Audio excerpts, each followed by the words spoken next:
नमस्ते सदावत्सले मातृभूमि, जय हिंद दोस्तों। स्वागत है आप सबका टेक्निकल अस में। शुरू करते हैं आज के डिफेंस समाचारों को। दोस्तों, पहली खबर की बात करते हैं तो वो इंडियन कोस्ट गार्ड को लेकर आ रही है। भारतीय तटरक्षक बल ने आज गुजरात के पोरबंदर में made in India advance light helicopter Dhruv mark 3 का एक स्क्वाड्रन कमीशन किया है।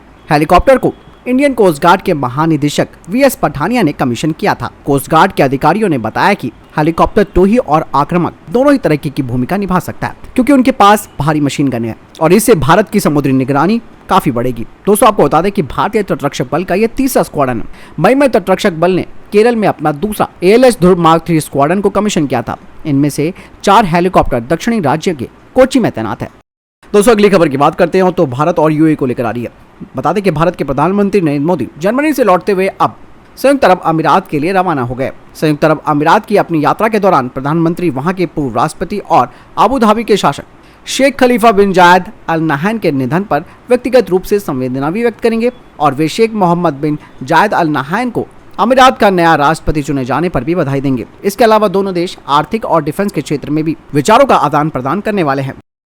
दोस्तों, अगली खबर भारत और मलेशिया को लेकर आ रही है। दोस्तों, कल के डिफेंस अपडेट में मैंने आपको बताया था कि भारत के रक्षा मंत्री राजनाथ सिंह ने एक वर्चुअल मीटिंग की है अपने मलेशियाई समकक्ष के साथ। बता दें कि इस दौरान भारत ने मलेशिया को अपने 18 तेजस फाइटर जेट के बारे में जानकारी दी है। इसके अलावा भारत ने रशियन Su-30 के मेंटेनेंस का भी ऑफर दिया है मलेशिया को। भारत ने तेजस मार्क 1 वेरिएंट का ऑफर किया है, जिसमें कि वो अलग अलग तरीके के पश्चिमी, रशियन और भारतीय एयर टू एयर और एयर टू ग्राउंड हथियारों को लगा सकता है। वहीं दूसरी तरफ मलेशिया के इस टेंडर में साउथ कोरिया और चाइना भी शामिल है, लेकिन वो इस तरीके के डुअल पैकेज देने में अक्षम है मलेशिया को। दोस्तों, अगली सबसे महत्वपूर्ण खबर की बात करते हैं तो अस्त्रा मार्क 3 मिसाइल को लेकर आ रही है। दरअसल डीआरडीओ ने साफ तौर पर कह दिया है कि 340 किलोमीटर रेंज वाली Astra mark 3 air to air missile का कैरेज और सेपरेशन का जो परीक्षण है वो पूरा कर लिया गया है। बता दें कि मार्क 3 मिसाइल को FT-1 और FT-2 के इस्तेमाल से सेपरेशन ट्रायल किया गया था Su-30 फाइटर जेट से। डीआरडीओ अब इस मिसाइल को असेंबल करेगा पूरे इंटीग्रेटेड मिसाइल के साथ। और बता दें कि इसे पावर देने के लिए solid fuel ducted ramjet propulsion का इस्तेमाल किया जा रहा है, जिसे रशिया और भारत ने मिलकर तैयार किया और 2023 के मध्य तक इसके ट्रायल्स शुरू हो जाएंगे। बता दें कि अस्त्रा मार्क 3 का वजन 218 किलोग्राम है और इसकी लंबाई और जो डायमेंशन है वो मीटियोर मिसाइल के समान ही है। बता दें कि अस्त्रा मार्क 3 की जो स्पीड है वो मैक 3.6 की होगी और इसकी इंटरसेप्शन रेंज 190 किलोमीटर की होगी, वो भी 8 किलोमीटर के एल्टीट्यूड पर, और 20 किलोमीटर एल्टीट्यूड के साथ होगी 340 किलोमीटर की इंटरसेप्शन रेंज। और यही नहीं दोस्तों, इस मिसाइल का 100 किलोमीटर का नो एस्केप जोन होगा। अगली खबर की बात करते हैं तो रक्षा मंत्रालय की तरफ से आ रही है। दोस्तों, रक्षा मंत्रालय ने एक रिक्वेस्ट फॉर इंफॉर्मेशन जारी किया है हैंड हेल्ड रेडियो सेट की 50,000 यूनिटों के लिए, जो कि भारतीय सेना के लिए संचार की जरूरतों को पूरा करेगी, खास करके टेक्टिकल सेक्शन और प्लाटून लेवल पर। बता दें कि इनका इस्तेमाल किसी भी प्रकार के टेरेन, खास करके हाई एल्टीट्यूड वाले एरिया में इनका इस्तेमाल किया जाएगा। दोस्तों, अगली खबर की बात करते हैं तो वो भारत और अमेरिका को लेकर आ रही है। दोस्तों, अभी मैंने आपको डिफेंस अपडेट में बताया था कि अमेरिका अब भारत के साथ इंजन बनाने के लिए बात कर रहा है। अमेरिका की जो इंजन निर्माता है जनरल इलेक्ट्रिक, वो भारत के साथ F414 एनहांस वर्जन वाला जो इंजन है उसके सह विकास और सह उत्पादन का वो ऑफर कर रहा है। दरअसल इसके पीछे क्या कारण है वो भी मैं आपको अभी बताऊंगा। सबसे पहले जान लेते हैं कि ऑफर में क्या क्या चीजें अमेरिका दे रहा है। बता दें कि ये जो एनहांस्ड F414 इंजन होगा वो 116 किलो न्यूटन का थ्रस्ट जनरेट करेगा, जिसे कि अमेरिका भारत के AMCA प्रोग्राम के लिए ऑफर कर रहा है। वहीं जनरल इलेक्ट्रिक को परमिशन मिल चुकी है American weapon export control regime से, जिसके तहत वो कोर इंजन की तकनीक अब शेयर कर सकता है, जिसे कि पहले मना कर दिया गया था। वहीं GE ने कहा कि 116 किलो न्यूटन थ्रस्ट क्लास का इंजन AMCA मार्क 1 और AMCA मार्क 2 में इस्तेमाल किया जा सकता है। दरअसल आप वो वजह जान लीजिए जिसकी वजह से अमेरिका भारत को इंजन निर्माण के लिए, वो भी भारत में साथ में मिलकर बनाने का ऑफर कर रहा है। इसके पीछे का कारण ये है कि अमेरिका ये चाहता है कि भारत जो अपना स्वदेशी AMCA फाइटर जेट बना रहा है उसमें अमेरिका का योगदान बड़े स्तर पर हो। दूसरा, अमेरिका कतई नहीं चाहता कि ये जो लीड है वो यूरोपियन इंजन निर्माताओं को मिले, जैसे कि सैफ्रॉन और रोल्स रॉयस। हालांकि अमेरिका का ये ऑफर अब काफी लेट हो चुका है और ये ऐसे समय पर आया है जब भारत और फ्रांस इंजन निर्माण के लिए अपने अंतिम दौर पर पहुंच चुके हैं, जिसमें कि फ्रांस भारत को जॉइंट इंटेलेक्चुअल प्रॉपर्टी राइट भी देगा, जिसके तहत भारत इस इंजन में सुधार और अपग्रेडेशन कर सकता है, क्रिटिकल कंपोनेंट्स का भी। इसके अलावा भारत के पास इसके निर्यात के सभी अधिकार भी होंगे, यानी कि एक्सपोर्ट राइट्स। हालांकि ये बात साफ नहीं हो पाई है कि अमेरिका की जनरल इलेक्ट्रिक क्या इसी तरीके के ऑफर भारत को दे रही है? हालांकि अब कोई फ़ायदा होने वाला नहीं है, लेकिन अमेरिका को देखो किस तरीके से चालाकियां दिखा रहा है कि वो भारत के AMCA प्रोग्राम में लीड पर बना रहे। दोस्तों अगली खबर नेपाल और चाइना को लेकर आ रही है। दरअसल दोस्तों चाइना की BRI परियोजना पर चीन और नेपाल के बीच जो MOU पर साइन किए गए थे उसकी एक कॉपी मिली है। उससे एक बड़ा खुलासा हुआ है। इस कॉपी से पता चलता है कि चीन कैसे इन परियोजनाओं के माध्यम से नेपाल में आर्थिक आधिपत्य जमाना चाहता था। बता दें कि MOU पर दोनों देशों ने साइन तो कर लिए, लेकिन अभी तक BRI परियोजना शुरू नहीं हो पाई है। MOU की ये जो कॉपी है उसमें चीन और उसके द्वारा नेपाल की अर्थव्यवस्था पर अपनी मुद्रा और मुफ्त व्यापार प्रावधानों के साथ हावी होने के प्रयासों का पर्दाफाश किया गया है। विशेष रूप से 2017 में नेपाल और चीन की सरकार ने चीन के बेल्ट एंड रोड इनिशिएटिव पर एक समझौता ज्ञापन यानी कि MOU पर साइन किया था। हालांकि 5 साल हो चुके हैं, ना ही नेपाल इसको आगे बढ़ाने को इच्छुक है, वहीं चीन ने भी इस दस्तावेज को सार्वजनिक नहीं किया। इतना ही नहीं, चीन बिना सीमा शुल्क चुकाए अपने सामान को नेपाल के बाजार में पहुंचा रहा है। हालांकि अब नेपाल के राजनीतिक विश्लेषकों का कहना है कि इस दस्तावेज को सार्वजनिक नहीं करने के लिए नेपाल पर चीन का भारी दबाव भी हो सकता है। वहीं नेपाल की तरफ से कहा जा रहा है कि BRI पर साइन किया गया MOU ना तो बहुत ही संवेदनशील दस्तावेज है और ना ही राष्ट्रीय सुरक्षा से जुड़ा हुआ है। ऐसे में प्रत्येक नेपाली नागरिक को सूचना के अधिकार का प्रयोग करने के तहत इसके बारे में जानकारी प्राप्त करने का अधिकार है। उन्होंने कहा कि इस बात पर चिंता नहीं जताई जा सकती कि वो कौन सी ताकत है जो सरकार को इसे सार्वजनिक करने से रोक रही है।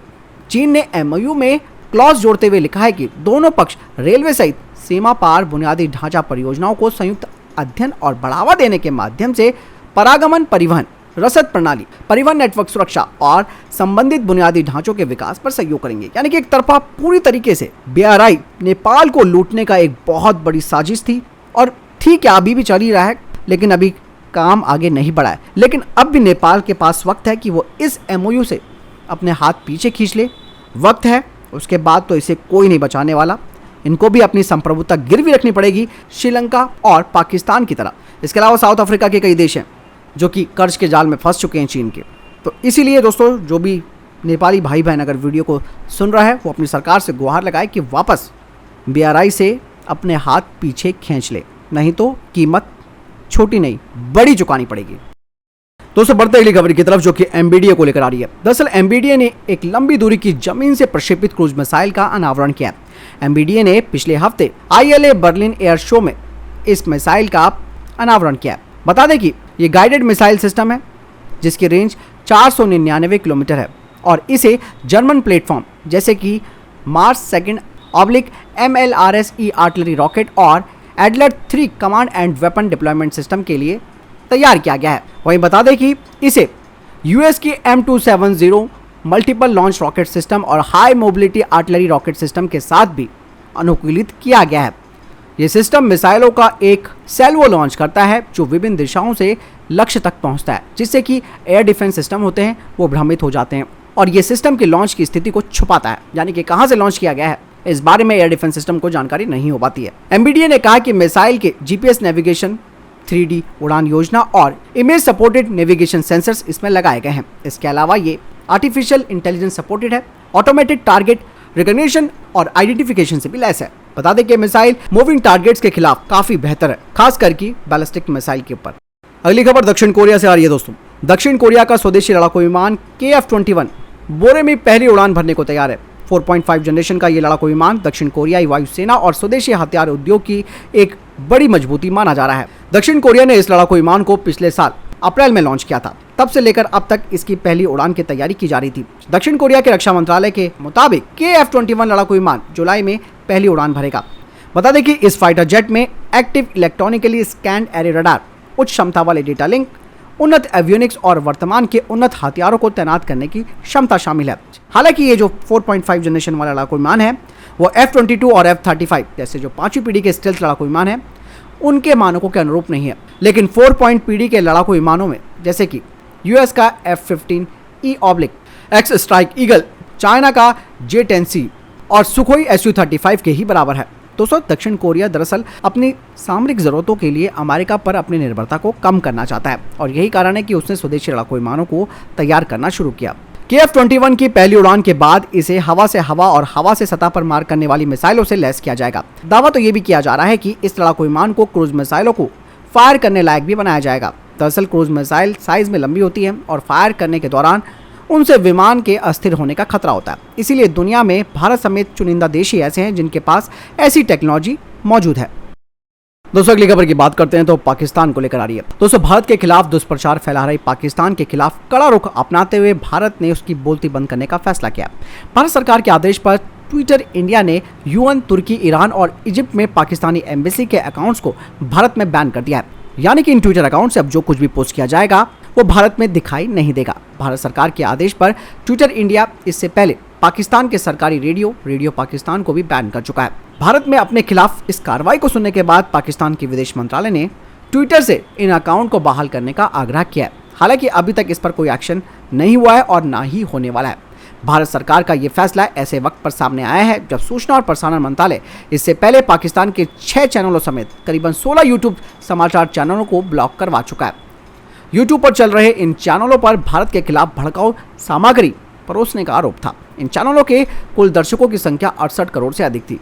दोस्तों अब पाकिस्तान को भारत से दुश्मनी पड़ रही है भारी और पाकिस्तान के हालात तो ऐसे हैं कि वो घरेलू हिंसा, आर्थिक संकट, राजनीतिक संकट और आतंकवाद जैसे मुद्दों पर लगातार घिरा हुआ है और वो पिछले 3 साल से लगातार FATF की ग्रे लिस्ट में भी चल रहा है। इसीलिए पाकिस्तान का हाल बेहाल होने वाला है और ये देश खुद ही गृह युद्ध में फंसकर अपने आप को बर्बाद कर देगा। तो दोस्तों ये थे अभी तक के टॉप डिफेंस और स्पेस अपडेट। वीडियो के संबंध में कोई प्रश्न जवाब या आपका कोई सवाल है कमेंट सेक्शन में लिखकर जरूर पूछ सकते हैं। मिलता हूं नई वीडियो के साथ, चैनल जरूर सब्सक्राइब कीजिएगा। जय हिंद, वंदे मातरम।